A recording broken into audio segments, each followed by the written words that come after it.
ચલો આપણે 8મા ધોરણનો 12મો પાઠ કાલ જેટલો હતો એટલામાં 12મો પાઠ છે ઉદ્યોગ બરાબર. એમાં ટોપિક હતું લોખંડ પોલાદ ઉદ્યોગ બરાબર. જે પછી આપણે કાલ આવ્યા. ચલો હવે બીજું પહેલા તો લોખંડ પોલાદ ઉદ્યોગ એટલે લોખંડ અને પોલાદ માટેનો ઉદ્યોગ બરાબર. જે આપણો કાલ પહેલા જ માહિતી આપી કે લોખંડનો દિવસે દિવસે એનો ઉપયોગ કેવો થવાનો વધવાનો, એ રીતે પોલાદનો પણ ઉપયોગ વધવાનો બરાબર. તો એને અનુસરીને એનો ઉદ્યોગ કઈ રીતે સ્થાપવો એની માહિતી તમારા આના અંદર આપેલી છે. તો લોખંડ પોલાદ ઉદ્યોગમાં સૌથી પહેલા તો સૌથી વધુ મૂડી રોકાણની જરૂર પડે બરાબર. કે લોખંડ કેવું છે, મોંઘું છે. તમે એક વસ્તુ જો આપણે ઘર માટે કદાચ લોખંડ થોડુંક લાવવાનું થાય તો મિનિમમ 1 લાખ રૂપિયાનું લોખંડ આવતું હોય બરાબર, મિનિમમ. તો વિચારો કે જ્યારે એનો ધંધો કરવો હોય તો દિવસના કોઈ 4-5 ઘરના સામાન લેવાય આવે તો એના માટે તમારે લોખંડનો જથ્થો કેવો રાખવો પડે, વધુ રાખવો પડે. અને એના માટે મૂડી રોકાણ કેવું થઈ જાય, વધી જાય.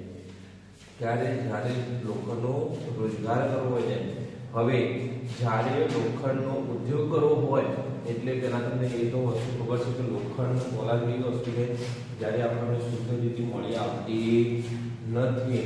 પહેલાં એને શું કરવામાં આવે છે, ગરમ કરવામાં આવે છે. 5 ભઠ્ઠીમાં એને શું કરવામાં આવે છે, ગરમ કરવામાં આવે છે. એમાં તાપમાન વધારવામાં આવે છે. તાપમાન વધારાના અંતે એમાં લોખંડ અને પોલાદમાં જે મળે આપણને એમાં એનું રૂપાંતર કરવામાં આવે છે. અને પછી એ આખું અલગ મેળવી લઈ અને પછી શુદ્ધ લોખંડ એને કહેવાય.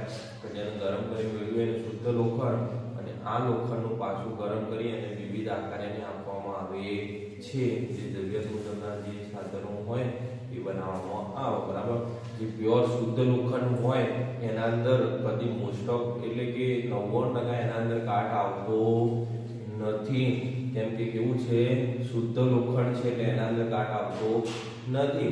પરંતુ લોખંડ અને પોલાદમાં એમાં શું કરવામાં આવે છે, તો એમાં ભઠ્ઠીમાં જ્યારે ગરમ કરી એને શુદ્ધ મળે એના અંદર વિવિધ ધાતુઓનું મિશ્રણ કરી અને એનું મિશ્ર ધાતુ બનાવવામાં આવે છે બરાબર. મિશ્ર ધાતુ બનાવો એના કારણે હાલ લોખંડની જલ્દી કાટ લાગવાનું કારણ શું હોય કે મિશ્ર ધાતુ રહેલી છે. બાકી જે શુદ્ધ લોખંડ આવે એને કદી કાટ લાગતો નથી બરાબર. જે જહાજ કે બધા હોય ને એના અંદર લોખંડ આપણે બધું કેવું હોય, શુદ્ધ લોખંડ વપરાય એટલે જેના કારણે એને કાટ આવતો નથી બરાબર. અને એની મજબૂતાઈ પણ કેવી હોય, વધુ હોય. જ્યારે અહીંયા ઘરે આપણે બધી કેવી હોય, મિશ્ર ધાતુમાં જ બનાવેલી હોય એટલે એની મજબૂતાઈ કેવી હોય છે, ઓછી હોય છે. પછી એમાં જો એલ્યુમિનિયમ, નિકલ, તાંબુ જેવી ધાતુઓને શું કરવામાં આવે, મિશ્ર કરવામાં આવે છે બરાબર. એટલે કેવી રીતે એલ્યુમિનિયમ, નિકલ વિવિધ ધાતુઓને એના અંદર મિશ્ર કરવામાં આવે છે. વિવિધ ધાતુઓને આપણે પટ એના પર કરવામાં આવે છે બરાબર. કેટલીક વસ્તુ હોય જેના ઉપર એલ્યુમિનિયમનો લોડ ચડાવવામાં આવે, કેટલાક ઉપર સ્ટીલનો લોડ ચડાવવામાં આવે, શા કારણે કાટ ના આવે એના માટે આ બધી મિશ્ર ધાતુઓ કરી અને એનું કાર્ય કરવામાં આવે છે બરાબર. ચલો પછી પોલાદ છે. તો પોલાદ એ મોટાભાગે આધુનિક ઉદ્યોગનું શું કહેવાય, કરોડરજ્જુ કહેવાય. કેમ કે પોલાદ ઉપર આખી બધા ઉદ્યોગોનું વસ્તુ રહેલી છે. કોઈ પણ ઉદ્યોગની જ્યારે સ્થાપના કરવી હોય તો એ પોલાદની તો જરૂર પડે બરાબર. જેમ તમે એક નોર્મલી કોઈ ઘર બનાવો તો હાલના જમાનામાં એના તમારે શું લોખંડની તો જરૂર પડે. જેમ પહેલાં લાકડાની વસ્તુ જરૂર પડે લોખંડની તો જરૂર પડે. એમ કોઈ પણ ઉદ્યોગની જ્યારે સ્થાપના કરવી હોય તો પોલાદ એના અંદર ઉદ્યોગની રચના કરવા માટે પોલાદની જરૂર ફરજિયાતપણે પડે છે બરાબર. એટલે એના કારણે ઉદ્યોગોને એને શું કહેવાય, કરોડરજ્જુ કહેવાય. પછી લોખંડ કે પોલાદમાંથી વિવિધ વસ્તુઓ અને બરાબર. પછી એમાં તમારે વિવિધ આધુનિક પોલાદની પાઇપલાઇનથી તેલનું પરિવહન કરવામાં આવે છે. ખનિજોનું ઉપકરણો બનાવવા માટે પોલાદનો ઉપયોગ કરવામાં આવે. પછી ભારતમાં લોખંડ પોલાદનો ઉદ્યોગ કાચો માલ સસ્તા મોજું પરિવહન બજારનો લાભ મેળવી ખૂબ મહત્વના સ્ટીલ ઉત્પાદક કેન્દ્રો જેવા કે ભિલાઈ, દુર્ગાપુર, બર્નપુર, જમશેદપુર, રોકવેલા આવા સ્થળોએ શું છે, લોખંડ પોલાદના હાલ જે ઉદ્યોગો આવેલા છે. કેમ તો જ્યારે મૂડી રોકાણ, શ્રમ કરવા માટે લોકો આ બધું જ ભારતમાં મળી રહે છે એટલે એના કારણે ઉદ્યોગો વિવિધ સ્થાપેલા છે જ્યાંથી લોખંડ પોલાદની વસ્તુઓ આપણને મળતી આવે છે બરાબર છે. હવે તમારે આવે છે Tata Iron and Steel Company TISCO બરાબર. ચલો એ શું છે તો લોખંડ પોલાદને ઉત્પન્ન કરવા માટેની ઉદ્યોગની એક કંપની જે કેવી છે પ્રાઇવેટ લિમિટેડ કંપની છે કે જેમાં સંપૂર્ણપણે શું છે પ્રાઇવેટ છે બરાબર. આપણે ટાટા આપણને પહેલથી ખબર છે કે ટાટા એટલે કોણ, આપણે ટાટા કંપની કોની છે, રતન ટાટાની છે બરાબર. તો રતન ટાટાના નામથી જે ટાટા સ્ટીલ એન્ડ કંપની છે બરાબર, દરેક વિભાગમાં અલગ અલગ છે. ટાટા કારમાં અલગ આવે, ટાટા સુઝુકી, ટાટા સ્ટીલ બરાબર. એમ લોખંડ અને પોલાદમાં પણ એમની કંપની છે, એને Tata Iron and Steel company કહેવાય છે, જેને ટૂંકમાં ટિસ્કો તરીકે ઓળખવામાં આવે છે બરાબર. તો હવે આ કંપની 1947 પહેલા ભારતમાં ફક્ત એક જ સ્ટીલ હતું, એક સ્ટીલનું કારખાનું હતું બરાબર. 1947 પહેલા એટલે દેશ આઝાદ થયા પહેલા સ્ટીલનું એક જ કારખાનું હતું અને ટાટા સ્ટીલ કંપની એટલે કે ટિસ્કો આ ખાનગી માલિકીનું હતું બરાબર. અને કોનું હતું, આ ટિસ્કોનું હતું. ટાટા અને 1947 પહેલા એક જ સ્ટીલનું કારખાનું હતું ના એમનું હતું. અને સ્વતંત્રતા પછી સરકારે આ કાર્ય શું કર્યું, પોતાના હસ્તક લઈ લીધું. સરકારે આ કાર્ય પોતાના હસ્તક લઈ લીધું અને ઘણા લોખંડ પોલાદના કારખાના સ્થપાયા. ઝારખંડમાં સુવર્ણરેખા અને ખરખઈ નદીના સંગમ નજીક આ કારખાનાઓની સ્થાપના કરવામાં આવી હતી બરાબર. સમય ગયો એમ સરકારે એના હસ્તક લઈ લીધું અને એના પછી જ્યાં નદી છે એના કિનારે 1907માં પાછું એને શું કર્યું, નવો લોખંડ પોલાદનો ઉદ્યોગ એમને સ્થાપના કરી બરાબર.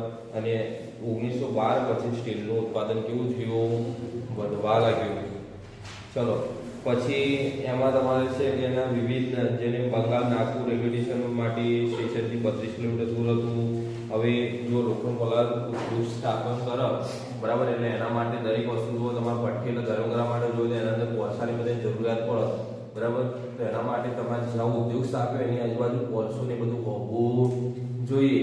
પછી કોલસો ને બધું હોય તો પછી તમારે પાણી જરૂરિયાત પડે તો બાજુમાં પાણી પણ હોવું જોઈએ.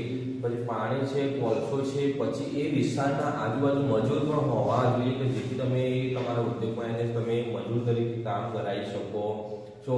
આ બધું ધ્યાને લઈ પછી ઉદ્યોગ સ્થાપવામાં આવે છે. એટલે તમારા અમુક ઉદાહરણ અમુક આપેલા છે કે 32 કિલોમીટર દૂર હતું તો એના માટે તેને રેલવે સ્ટેશનની શરૂઆત કરી બરાબર. સરકારે એના માટે બધી વસ્તુ પ્રોવાઈડ થઈ જાય, એના માટે પાણીની પાઇપલાઇનો ગણો, રેલવે, બસ લાઇન, બસ મુસાફરી બધું ઉદ્યોગો જ્યાં હોય ત્યાં આગળ કેવું કરી નાખ્યું, વધારી નાખ્યું, જેથી લોખંડ ને બધા જે કાચો માલ હોય ત્યાં પહોંચાડી શકાય ને ત્યાંથી જે પાછું તૈયાર માલ થાય એના ટ્રેન, બસ અથવા જહાજ દ્વારા બીજા દેશોમાં મોકલી શકાય છે. એટલે આ બધી સગવડો કોને ઊભી કરાવરાઈ, સરકારે, જેમ કે એનો દિવસે દિવસે કેવો થાય વિકાસ થાય એના માટે બરાબર. તો આ છે Tata Iron and Steel company. પછી જે પિટ્સબર્ગ એ આ સંયુક્ત રાજ્ય અમેરિકાનું એક મહત્વનું લોખંડ પોલાદ ઉદ્યોગનું નગર છે બરાબર. પિટ્સબર્ગ એ અમેરિકાનું છે કે જ્યાં લોખંડ પોલાદનું શું હોય, જેમ આપણે ભારતમાં Tata Iron and Steel Company એમ અમેરિકામાં પિટ્સબર્ગ છે. આ શું કરે, સ્થાનિકાઓ એની જે સ્થાનિક ઉદ્યોગો હતા એને વિવિધ જે એની જરૂરિયાત છે બધી એમને ઉપલબ્ધ કરાવી. કાચો માલ જેવું કે કોલસો અને આ બધું શું હતું પિટ્સબર્ગમાં ઉપલબ્ધ હતું. જે પિટ્સબર્ગમાં એમની સ્થાપના કરી ત્યાં કોલસોનું ઓલરેડી ત્યાં ઉપલબ્ધ હતું, તો જેના કારણે એમને શું કરી અને સૌથી વધુ તો લોખંડની જે કાચો માલની ખીણો હોય એ પણ પિટ્સબર્ગમાંથી મળી આવતું હતું. એટલે એના કારણે પિટ્સબર્ગમાંથી કોલસો મળી આવે, પછી જે કાચો માલ હોય એ મળી આવતો હતો. તો એના કારણે એમની સ્થાપના ક્યાં કરી, ઉદ્યોગોની સ્થાપના ત્યાં જ કરી, જેના કારણે કાચો માલ અને એના માટે જે વસ્તુની જરૂર પડે દરેક વસ્તુ એમને ત્યાં મળી રહે બરાબર. તો આ છે પિટ્સબર્ગ કે જ્યાં અમેરિકામાં હતું એનો લોખંડ પોલાદનો ઉદ્યોગ બરાબર. હવે આવે છે તમારી સુતરાઉ કાપડ ઉદ્યોગ બરાબર. આપણે ભણાવીએ લોખંડ પોલાદનો ઉદ્યોગ પણ આવે છે સુતરાઉ કાપડનો ઉદ્યોગ. સુતરાઉ કાપડ એટલે આપણે જે પહેરીએ છીએ ને એ સુતરાઉ કાપડ બરાબર. હાલ આપણે સુતરાઉ, પોલિસ્ટર બધા અલગ અલગ ભણીએ આ પહેરતા હોઈએ બરાબર. ચલો એમાં જો કાપડમાં જોઈએ તો બે પ્રકારના હોય છે, કુદરતી કાપડ અને કૃત્રિમ કાપડ બરાબર. એમાં કુદરતી કાપડ જોઈએ તો એમાં પહેલા જોઈ લઈએ જો તમારે હવે સુતરાઉ કાપડમાં જોઈએ તો સુતરાઉ કાપડમાં પહેલા જ આપણે ખબર છે કે એમાં બે પ્રકાર હોય, કુદરતી પ્રકાર એટલે કુદરતી સુતરાઉ કાપડ અને કૃત્રિમ સુતરાઉ કાપડ બરાબર. કુદરતીમાં જોઈએ તો કુદરતી રેસાઓ અને રેશમ, કપાસ આ બધા કેવા છે કુદરતી મળી આવે. જ્યારે પોલિસ્ટર, એક્રેલિક, રેયોન આ બધા કેવા છે?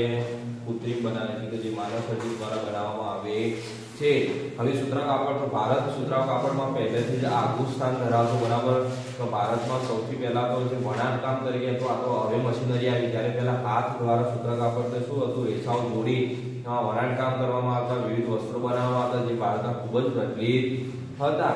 પછી દિવસે દિવસે જ્યારે મુઘલ સામ્રાજ્ય આવ્યું, બરાબર, એના પછી એ વખત પણ એના એ જ વસ્તુ હતી. પછી જ્યારે આપણે અંગ્રેજો આવ્યા, એ વખતે અંગ્રેજોનું આવવા છતાં એ વખતે આપણું સ્પેશિયલ બજાર હતું કે જેમાં આપણા બનાવેલા, ભારતીય વ્યક્તિઓ દ્વારા બનાવેલા સુતરાઉ કાપડ જે હાથ દ્વારા વણેલા હોય એનો વેપાર ખૂબ જ બહોળા પ્રમાણમાં થતો હતો, બરાબર. પછી ભારતમાં ઉત્તમ ગુણવત્તાવાળું સુતરાઉ કાપડ બનાવવામાં આવતું, કેમ કે જે હાથ દ્વારા દરેક વ્યક્તિ પોતાના મહેનત દ્વારા, શ્રમ રોજગાર દ્વારા પોતે એ વણાટકામ કરતા હતા, બરાબર છે. પછી આપણા સુતરાઉ કાપડમાં આપણે જોઈએ તો સૌપ્રથમ શું, તો સુતરાઉ કાપડમાં વિવિધ ડિઝાઇનો બનાવવામાં આવતી, વિવિધ વસ્તુઓ અથવા અવનવા કપડાં વગેરે બનાવવામાં આવતું, જેના કારણે ભારત સુતરાઉ કાપડની વસ્તુ બનાવવા માટે ખૂબ જ મોખરે હતું. અને અંગ્રેજો આવ્યા, એમને બધું આ બધી વસ્તુઓને શું કરી નાખ્યું? લઈ ગયા. એમને અહીંયાથી આ બધી વસ્તુઓને શું કર્યું? અને મોટાભાગે અહીંયા ઉદ્યોગો ત્યારે એમની બજારની બધી સ્થાપના કરી, પણ એમાં એમને શું કર્યું? કરને બધા વધારી નાખવાના લાગ્યા, જેના કારણે સુતરાઉ કાપડની જ્યારે માન્યતાઓ કેવી થવા લાગી? ઓછી થવા લાગી દિવસે દિવસે. પણ હાલ પણ સુતરાઉ કાપડની વિવિધ વસ્તુઓ કહીએ તો હાલ આપણે ભારતમાં સૌથી વધુ છે, અને એમાં સૌથી વધુ ગુજરાતમાં આપણે જે સુરત ને બધા જે અમદાવાદ જેવા શહેરો કહીએ કે મોટા મોટા શહેરો, તો જ્યાં હાલ પણ સુતરાઉ કાપડની વસ્તુ જ્યાં બનાવવામાં આવે છે, બરાબર. એના અંદર વિવિધ જે કહીએ તો એના અંદર જે પેલા ઘણા હોય મીના, નારા, ડાયમંડ આ બધું શું કરવામાં આવે? જે સુરતમાં હાલ પણ જોઈએ તો કેટલીક ઘરવાળી જે સ્ત્રીઓ હોય, ઘરે રહેતી હોય, એ શું કરે? સાડીમાં ટોપવાનું બધું કાર્ય કરે. એના માટે કાપડ ઉદ્યોગ હજુ પણ ત્યાં જીવિત છે, અને ત્યાંથી ખૂબ જ બહોળા પ્રમાણમાં બહારના દેશોમાં વહીવટ થાય છે. એનું કારણ શું? કે સુતરાઉ કાપડ આપણા દેશનું ખૂબ જ મહત્વનું કહેવાય એ ઉદ્યોગ, જેમાં પોતાના હાથ વડે અથવા મશીન દ્વારા પોતે વણાટ કરે, વિવિધ આકારો આપે અને એમાં વિવિધ રંગબેરંગી ડિઝાઇનો પાડવામાં આવે છે, બરાબર છે. પછી હાલ આપણે જુઓ તો જો ભારતમાં જોઈએ તો મહારાષ્ટ્રમાં, ગુજરાતમાં સૌથી પહેલા આપણે સ્થાપના થઈ હતી, બરાબર. આ ઉદ્યોગનું, સુતરાઉ કાપડના ઉદ્યોગનું, એમાં ગુજરાતમાં આપણું સૌથી વધુ હાલ પ્રચલિત છે. આખા ભારતમાં જોઈએ તો કોઈમ્બતુર, ચેન્નઈ, અમદાવાદ, મુંબઈ, કોલકાતા, લુધિયાણા, પાંડુચેરી, પાણીપત મહત્વના કેન્દ્રો છે સુતરાઉ કાપડ માટેના, બરાબર છે. આજે તમારા સુતરાઉ કાપડ માટેના ઉદ્યોગ હવે ક્યાં ક્યાં આવેલા છે એના આધારે તમારે બે નામ છે, એક અમદાવાદ છે અને એક ઓસાકા છે, બરાબર. ચલો, અમદાવાદ એટલે ગુજરાત રાજ્યનું સ્થાન, બરાબર. આપણે કહીએ તો સુતરાઉ કાપડની સ્થાપના આખા ભારત દેશમાં થઈ, એમાં બીજા નંબરની સ્થાપના આપણા ગુજરાત રાજ્યના અમદાવાદ શહેરમાં કરવામાં આવી હતી. અને એના કારણે ભારતનું એને ભારતનું માન્ચેસ્ટર કહેવાય છે, બરાબર. કેમ? તો બીજા નંબરની સ્થાપના આખા ભારતમાં બીજા નંબર ઉદ્યોગ સ્થાપના ગુજરાત અમદાવાદમાં થયો હતો, જેના કારણે ભારતનું માન્ચેસ્ટર અમદાવાદને કહેવામાં આવે, બરાબર. સેમ ઓસાકા લઈએ તો ઓસાકામાં સેમ જાપાનમાં સૌપ્રથમ ઉદ્યોગ ઓસાકામાં ચાલુ થયો હતો, અને એના કારણે જાપાનનું માન્ચેસ્ટર ઓસાકાને કહેવામાં આવે છે, બરાબર. આ બંનેમાં તફાવત કરી જુઓ, પેલું ભારત બીજા નંબરનું માન્ચેસ્ટર છે, આ પેલું જાપાનનું માન્ચેસ્ટર છે. પછી જોઈએ તો બંને ઉદ્યોગ, આખો ઉદ્યોગ માટે આપણે પહેલી જોઈએ ઉદ્યોગો સ્થાપવા માટે સૌપ્રથમ એની જોડે પાણી, વિવિધ જીવન જરૂરિયાત વસ્તુઓ, કાચો માલ ઉપલબ્ધ હોવો જોઈએ.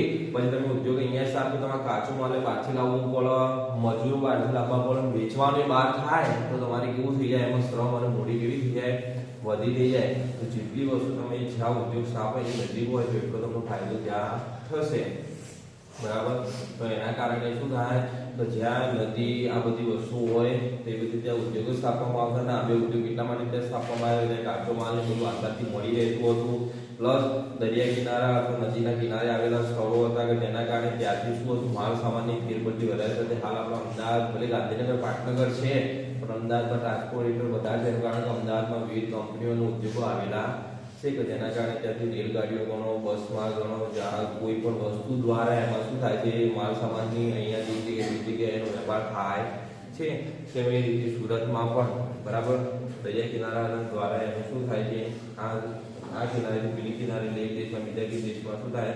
આપણે થતી જોવા મળે છે એટલા મોટા હોય સુતરાઉ કાપડના ઉદ્યોગ માટે પણ એ જ વસ્તુ કરવી છે કે જ્યારે મજૂરો અને કાચો માલ જોઈએ બધી જ વસ્તુ આસાનીથી મળી રહે એવી જગ્યાએ ઉદ્યોગોની સ્થાપના કરવામાં આવે છે. એટલે એના કારણે મજૂરનો કાચો માલને જ્યાં મળે એના કારણે અમદાવાદ અને જાપાનમાં ઓછા ગામમાં આ ઉદ્યોગની સ્થાપના કરવામાં આવી હતી. બરાબર, બંનેમાં આ જ વસ્તુ છે, બીજું કોઈ છે નહીં. પછી આયાત કરવામાં નિકાસ કરવામાં આવે તો તમને ખબર છે કાચો માલ વિવિધ દેશોમાંથી આયાત કરો જ્યારે પાછો નિકાસ કરવામાં એટલે બનાવ્યા પછી પાછો નિકાસ પણ વિવિધ દેશોમાં કરતા હોય તો જેના કારણે એમાં શું થઈ જાય તો મજૂરોને મૂડી રોકાઈ જાય ને એ ઉદ્યોગ સારામાં સારો ચાલે. બરાબર, ચલો હવે તમારા ચેપ્ટરનો છેલ્લો ટોપિક છે માહિતી તકનીકી. માહિતી તકનીકી એટલે જો પેલા માહિતી આપનારા તમે શોર્ટમાં જોતા હશો કે ન્યૂઝ વાળા આવું બરાબર કદાચ કોઈ વાર હોય રેડિયો એફએમ વાળા અને માહિતી તમારે થોડી વાર શું થતા માહિતી આપતા ન્યૂઝ વાળા તમારે થોડી વાર માહિતી આપતા કે અહીંયા આ છું અહીંયા તે છું આ બધું શું કરે માહિતી તકનીકી કહેવાય. કોના દ્વારા આપણું ટેકનોલોજી દ્વારા એટલે કે કોમ્પ્યુટર દ્વારા બધી માહિતી આપવામાં આવે છે. બરાબર, તમે સૌપ્રથમ જુઓ તો કોઈ પણ જ્યારે નોકરી હોય કોમ્પ્યુટર વાળા તો એ લોકો 24 કલાક કામ કરવાનું થાય તો કઈ રીતે કામ કરે તો 2 શિફ્ટો હોય જોડે 2 શિફ્ટો 2 માણસો હોય તો એક માણસ દિવસે જતો હોય તો બીજો માણસ રાત્રે જતો હોય તો એના કારણે શું થાય જે તે માલિક જે તે ઉદ્યોગ હોય જે તે કામ હોય એ 24 કલાક એનું શું થાય કાર્યરત રહે. પેલો દિવસે જાય રાત્રે ઊંઘે રાત્રે જાય દિવસે ઊંઘે એટલે એ રીતે પેલાને તો શું થાય 24 કલાક એની કંપની ચાલુ રહે. બરાબર, તો આ છે માહિતી તકનીકીમાં તમારે 24 કલાક ચાલુ રહેવાનું કારણ. પછી માહિતી તકનીકીનું કાર્ય શું તો માહિતી તકનીકી સતત 24 કલાક અપડેટ રહે એના દ્વારા શું થાય શું નહીં થતી આ બધી માહિતી ભેગી કરી અને એમને આપવાનું કાર્ય હોય છે. લોકો સુધી પહોંચાડવાનું કાર્ય હોય કે અહીંયા આ વસ્તુ થઈ અહીંયા તે વસ્તુ થઈ. બરાબર, આ બધી માહિતી આપવાનું કામ ટેકનોલોજીનો ઉપયોગ કરી બરાબર એને માહિતી તકનીકી કહીએ છીએ. માહિતી કેવી આપણે તો ટેકનોલોજીની હોય રાજનીતિ હોય સામાજિક પરિવર્તન હોય. બરાબર, રાજનીતિ એટલે કે જે દેશના નહીં કે આ સીએમ ને એમએલએ ધારાસભ્ય બધા હોય કોઈ માહિતી હોય કોઈ ટેકનોલોજી કે કોઈ ભારતે અહીંયા આ મિશન સફળ કર્યું આ તે કર્યું. બરાબર, તે બધી શું આ બધી માહિતી આપવાનું કામ કરવું હોય છે માહિતી તકનીકીનું હોય છે. બરાબર, પછી આપણું માહિતી ટેકનીકી જોઈએ તો બેંગ્લોરના દક્ષિણના ઉત્તર પ્રદેશ પર છે જ્યાંથી એનું નામ સિલિકોન ઉત્તર પ્રદેશ પડ્યું હતું. બરાબર, કેમ સિલિકોન ઉત્તર પ્રદેશ તો જુઓ માહિતી ટેકનોલોજી ઉદ્યોગની મુખ્ય ધરી બરાબર અને કેલિફોર્નિયાની સિલિકોન વેલી અને ભારતના બેંગલુરુ છે. આ બંને વસ્તુ આખા ભારતના એટલે કે જો કેલિફોર્નિયામાં છે અને એક સિલિકોન વેલી અને ભારતમાં છે બેંગલુરુ કે જ્યાં માહિતી ટેકનોલોજીની આ શું છે મુખ્ય ધરી કહેવામાં આવી છે. મુખ્ય કારણ કે જેની માહિતીની સૌથી વધુ આપણે થતી જોવા મળે છે. બરાબર, અને એના આધારે એનું નામ આપવામાં આવ્યું છે. પછી આબોહવા હોય આબોહવાને તમારે આમ અંદર આટલી આબોહવા હોય તો ત્યાં તે કઈ રીતે હોય. બરાબર, અને લાભ દર્શાવ્યો હોય એ બધી વસ્તુ તમે નોર્મલી જો માહિતી તકનીક એટલે તમે તમારી રીતે લખી શકો. માહિતી આપના શોર્ટમાં તાપમાન ઊંચા નીચું હોય અહીંયા કેવો લાભ છે અહીંયા કેવું નુકસાન છે બધું જે દર્શાવતું હોય દરેક વસ્તુને આપણે માહિતી તકનીકી તરીકે ઓળખીએ છીએ.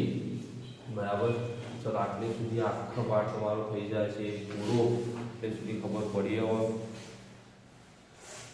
બરાબર, આપણે પહેલથી જોયું તો પહેલા જ આપણે જોયું તો શું ઉદ્યોગોનું વર્ગીકરણ જોયું કદના આધારે બધા નાના મોટા બધા જોયા કાચા માલના આધારે પાછા જોયા પાછા માલિકીના આધારે જોયા પછી માલિકીના આધારે પછી ઉદ્યોગો પર અસર કરતા પરિબળો જોયા પછી ઉદ્યોગોનું વિતરણ જોયું પછી ઉદ્યોગો આપણે બે જોયા કયા એક લોખંડ પોલાદનો ઉદ્યોગ અને એક સુતરાઉ કાપડનો ઉદ્યોગ. બરાબર, એમાં લોખંડ પોલાદના એક ટિસ્કો કંપની અને એક પિટ્સબર્ગ.